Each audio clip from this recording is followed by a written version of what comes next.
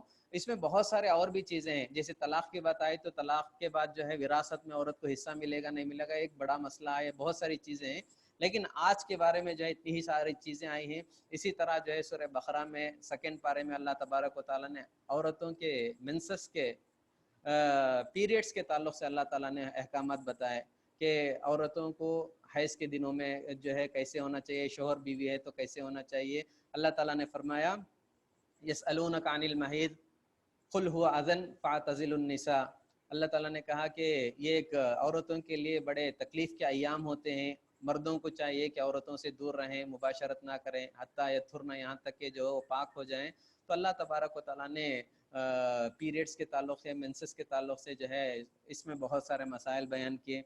تو یہ کچھ مسائل تھے، احکامات تھے۔ سورہ بقرہ میں اللہ نے بہت سارے مسائل، حج کے، روزے کے، طلاق کے، نکاح کے، بہت سارے مسائل، تو دوسرے پارے میں جو باتیں تھیں میں نے آپ کے سامنے مختصر بیان کیا ہے۔ انشاءاللہ اور بھی جو سورہ بقرہ کا بقیہ حصہ ہے تیسرے پارے میں، اور آل عمران کی شروعات ہوگی انشاءاللہ تیسرے پارے کا خلاصہ کل انشاءاللہ آپ کی خدمت میں۔ بس اللہ تعالیٰ سے دعا ہے کہ اللہ تبارک و تعالیٰ میں کہنے اور سننے سے زیادہ عمل کی توفیق عطا فرمائے، قرآن پاک کے مطابق، قرآن کے احکامات کے مطابق زندگی گزارنے کی ہمیں توفیق عطا فرمائے، جب تک زندہ رکھے دین اسلام پر قائم رکھے، جب موت دے تو اللہ تعالیٰ ایمان کی حالت میں کلمے کی موت عطا فرمائے۔ اللہ تبارک و تعالیٰ ہمارے روزوں کو، تراویح کو، ذکر و اذکار کو، تلاوت کو قبول فرمائے، آمین۔ وآخر دعوانا الحمدللہ رب العالمین۔ السلام علیکم ورحمۃ اللہ وبرکاتہ۔ جزاکم اللہ خیر سے۔ سورہ بقرہ جیسا سب لوگ جانتے ہیں بہت ہے نا، بہت بڑا سورت ہے، اس کو آپ نے جو ہے نا الحمدللہ قریباً 1 گھنٹے میں بہت اچھی طرح چیزوں جتنے بھی ہے تو پورا آپ نے کور کر لیا، ماشاءاللہ بہت اچھا تھا سننے کو۔ الحمدللہ۔ کچھ جزاک اللہ ڈاؤٹ رہا تو انشاءاللہ۔ آپ لوگ بعد میں پوچھ سکتے ہاں ہیں یہ آپ۔ ایک ڈاؤٹ اگر یہ لوگ پوچھ رہے ہیں، انشاءاللہ کل کو اس کا سوال انشاءاللہ آپ دے سکتے ہیں جواب، یعنی کہ یہ جی ہے کہ انشاءاللہ جو تراویح کا سلسلے میں جو 8 رکعت ہے، 20 رکعت ہے، انشاءاللہ اس پہ کچھ 5 منٹ پہ کل اگر آپ جواب دے تو تھوڑا اچھا رہے گا انشاءاللہ۔ ٹھیک ہے یہ انشاءاللہ۔ تھوڑے انشاءاللہ۔ اچھا شیخ، السلام اچھا، علیکم، جزاکم وعلیکم اللہ السلام خیر، ورحمۃ اللہ۔ اللہ حافظ۔